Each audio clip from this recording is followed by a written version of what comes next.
প্রিয় শিক্ষার্থী, আশা করি যে যেখানে আছেন সুস্থ আছেন এবং ভালো আছেন। গতকালকে আমি আপনাদের সাথে আলোচনা করেছিলাম 30th নভেম্বর ক্যারিয়ার গাইডলাইন অফিসে হতে যাচ্ছে একটা ইন্ডিয়ার স্বনামধন্য বিশ্ববিদ্যালয় পারুল বিশ্ববিদ্যালয় একটা স্পট অ্যাডমিশন হতে যাচ্ছে।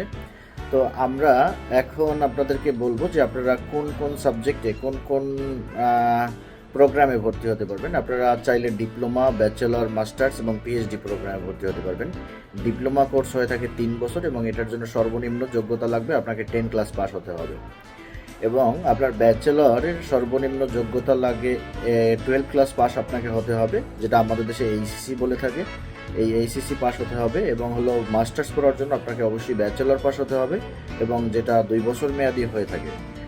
তো এটা বাংলাদেশের যে কোনো পাবলিক বিশ্ববিদ্যালয় থেকে এবং প্রাইভেট বিশ্ববিদ্যালয় থেকে হোক অথবা ন্যাশনাল ইউনিভার্সিটি থেকে হোক কিংবা ডিগ্রি হলেও আপনি মাস্টার্সে ভর্তি হতে পারবেন। আর যারা ডক্টরেট ডিগ্রি করতে চান তাদেরকে অবশ্যই মাস্টার্সে ম্যাক্সিমাম মিনিমাম 55% মার্কস থাকতে হবে এবং আপনাকে রিসার্চ প্রপোজাল থাকতে হবে।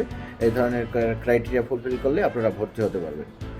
আশা করি এই তথ্যটা আপনাদের খুব উপকারে আসবে এবং যারা ইতিমধ্যে সিদ্ধান্ত নিয়েছেন ভারতের বিশ্ববিদ্যালয়ে ভর্তি হবেন, তো 30 নভেম্বর রবিবার দিন আমাদের অফিসে এই পারুল ইউনিভার্সিটির 2জন ডেলিগেট উপস্থিত থাকবে। আপনারা আপনাদের ফ্যামিলি মেম্বার নিয়ে এবং গার্ডিয়ান নিয়ে সরাসরি আমাদের অফিসে চলে আসবেন। আশা করি আপনারা এখান থেকে সকল ধরনের প্রশ্নের উত্তর পেয়ে আপনারা আপনাদের অ্যাডমিশন চাইলেও কনফার্ম করতে পারবেন। ধন্যবাদ সবাইকে।